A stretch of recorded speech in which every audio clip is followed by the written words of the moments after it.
this video is on algebra, tidying up terms. That just means joining together terms that are the same. So we can join x terms together, we could join x squared terms together, we can join y's together, numbers together, but you can't combine terms unless they're multiplied. So let's do some examples. Number 1. 2x plus 3x. Well, if you've got 2 lots of something and then you add 3 lots of it, you're going to have 5 lots of it. So the answer is just 5x.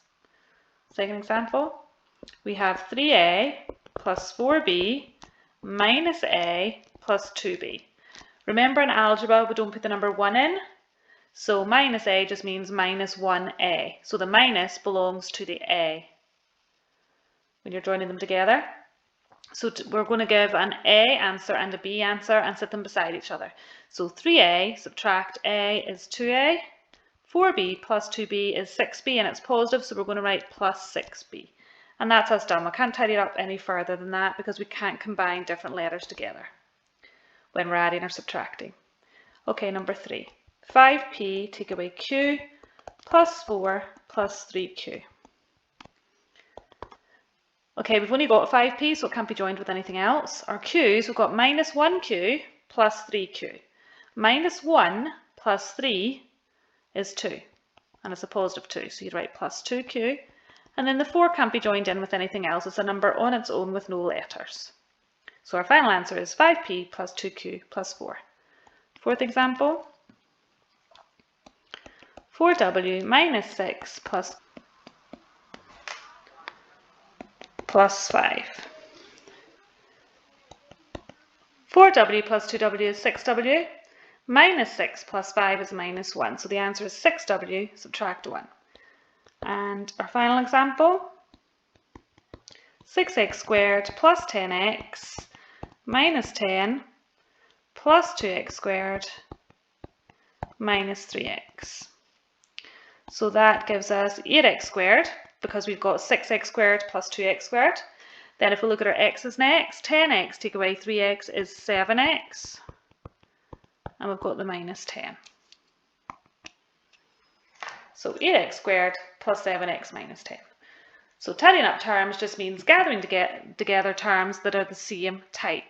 So an x squared can be joined to another x squared, but it can't be joined to an x if you're adding or subtracting. If you're multiplying, that's different. So now I'll go on to multiplying and dividing algebra. Okay, so we're going to do multiplying and dividing algebra. And we need to know that a times a is a squared. A times a would be a cubed. And a times b times c would just be abc, written right beside each other. So if you multiply different letters together, you can just write them right beside each other. Okay, so here's some examples. Number 1, 5 times y. That would just be written as 5y. Number 2, p times p. That would be written as p squared. The third example, 3a times 4b.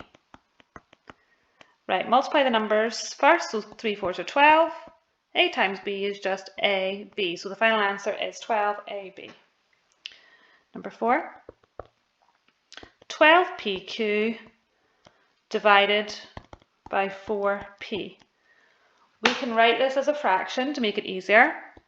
So 12pq over 4p, and the p's will cancel because you can just divide top and bottom by p. 12 divides by 4 to make 3, so we've just got 3q. Example 5, 5x divided by x. Again, I'll write this as a fraction. The x's cancel, you're left with just 5 on its own. Example 6, 24x squared divided by 4x. So 24x squared, I'm going to write it as xx so that I can score one off in the bottom. Okay, so 24x squared is the same as 24x times x, and I've got 4x on the bottom, so let's get rid of one of those. And now I've got 24x divided by 4. 24 divided by 4 gives us 6, so the final answer is 6x.